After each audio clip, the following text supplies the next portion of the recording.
Mfalme hai. Asante kwa sababu walioitoa ya kufika mahali hapa. Naamini Mungu, hii ndio sadaka ambayo ni kubwa kupita sadaka yote.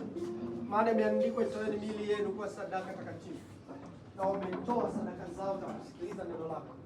Naomba Mungu, kama jinsi walivyokusikiliza wewe, na wao naomba ukawasikilize kwenye mahitaji yao. Wako watu wanaumwa, wako watu wana changamoto. Ninaomba kuanzia sasa, kwa jina la Yesu, ukawaponye.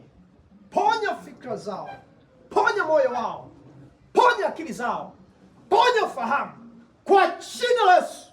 Mwenye changamoto yoyote ya kifua, ya mgongo, wa miguu, ya macho, ninatamka uponyaji, ninatamka uponyaji katika jina la Yesu.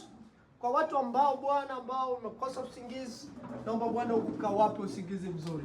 Wanapoenda kulala, wakalale vizuri kwa muda wa kulala, na kuamka wakamke salama katika jina la Yesu.